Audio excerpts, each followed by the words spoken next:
Hey guys, welcome. So, this is a training I recently did inside our Buttercream Cake Mastery student community on the big bulges and tiny air bubbles issues on the surface of your buttercream cake. So, I hope this helps you too. Enjoy.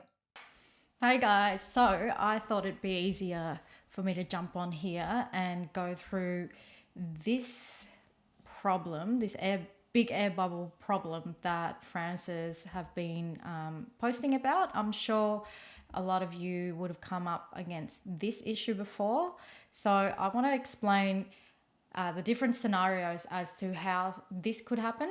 Okay, so this actually, like Simon says here in one of the comments, has nothing to do with the air bubbles that are in the buttercream, but more so the air bubbles that we're creating as we're scraping around the cake. Okay, so if you look at the video in the course, okay, so let me go back a little bit here. So once we've piped the buttercream around the cake, there are going to be gaps like these, okay? Even if you pipe very evenly, you're going to have gaps in between the two piping lines here. So that's why it's very important for us to go and smooth out this part here. This is extremely important because see how I'm smoothing it out, but also putting buttercream on to try and fill in all of those gaps, because I know a lot of you say I've followed the instructions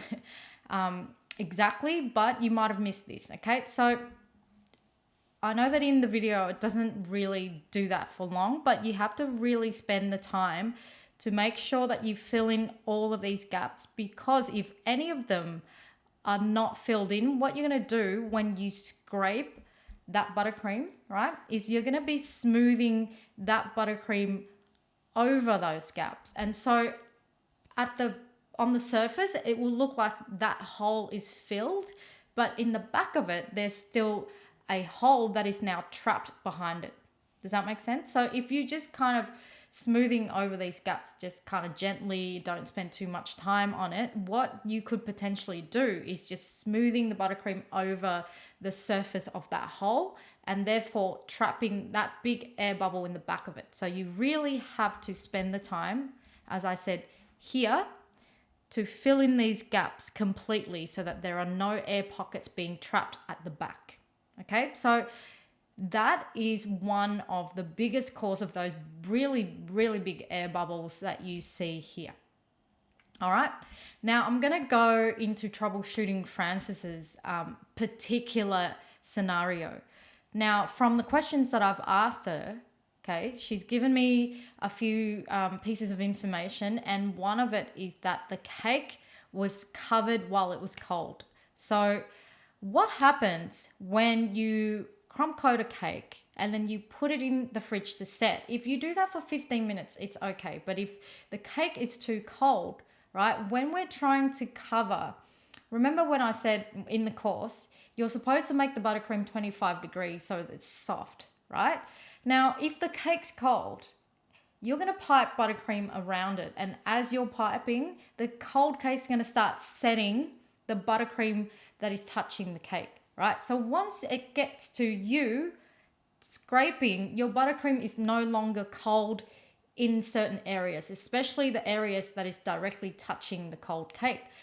When your buttercream is soft, there are still small air bubbles in the buttercream, but because it's soft, the air bubbles are kind of like this, right? So when you're scraping around, right, you're moving the buttercream over and breaking up those air bubbles.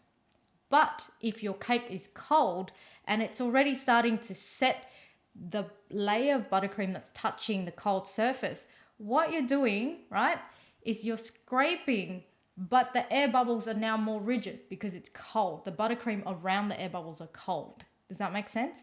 So then that's why you end up with these little air bubbles, because the buttercream behind those air bubbles have already started to set from the cold cake. So that air bubble is now set in place. You can no longer smooth it out by scraping. Does that make sense? Again, that's explaining these little air bubbles, right? This big air bubbles is usually because there's already a hole, a big hole that is trapped in the back when you're piping and you're not filling in properly. Okay. It could also be a culmination of many air bubbles meeting in the same spot. Now, scraping for 10 minutes is way too long. This is the information that Frances gave me as well. She doesn't really know how long she scraped for, but she thinks it might be 10 minutes. Now that's too long. Okay. So what we want to do before we scrape is set up the cake here in this part so that all the air bubbles are filled, right? But also, all the air pockets are filled, but also the buttercream is nice and smooth and the sides are straight. So that when it comes time for you to scrape, you're not scraping any more than 4 or 5 times max. Okay, and that's how you get the smoothest buttercream on the sides. Now, I'm sure that you would have done more than 4 or 5 scrapes, and then you're gonna tell me if you've noticed this. Okay, so you scrape 3 or 4 times, you think the buttercream's really smooth, and then you keep scraping, and every time you scrape after that, air bubbles, those little air bubbles come out, and it just keeps looking worse and worse. Has that ever happened to you? Okay, so again, the more you scrape, the more you're going to be moving that buttercream around. Okay, so any air pockets that are created, right, they're going to start to come to the surface. And worse yet, they're going to be moved around enough so that they actually meet and then they form bigger air pockets. So the point is, right, set your cake up right in this part here, and then when it comes time to scrape, you're only just trying to smooth the buttercream over itself, but the sides are already straight, so you shouldn't be scraping for 10 minutes. That's what's bringing out all the air bubbles to the surface. Okay, so I hope this makes sense. So in summary, to avoid this happening, right, first you need to fill in all of the air bubbles. Not air bubbles, I keep saying air bubbles. You need to fill in all of the gaps. Make sure that the gaps are filled in properly and you're not just smoothing over the gaps, which means you're trapping an air pocket at the back of it. All right, so take your time in this stage here to really fill in these gaps and to make sure that there's no air pocket trapped in the back of it, right? And make sure that you set the cake up so that the sides are straight and there's enough buttercream there for you to just go and scrape, smooth that buttercream over 4 or 5 times, and that's it. The more you scrape after this, the more air pockets you're going to bring to the surface, and the less smooth your cake is going to look. Cool. I hope this helps. If you have any questions or if something's not clear, make sure you leave me a comment, and then I'll do another video.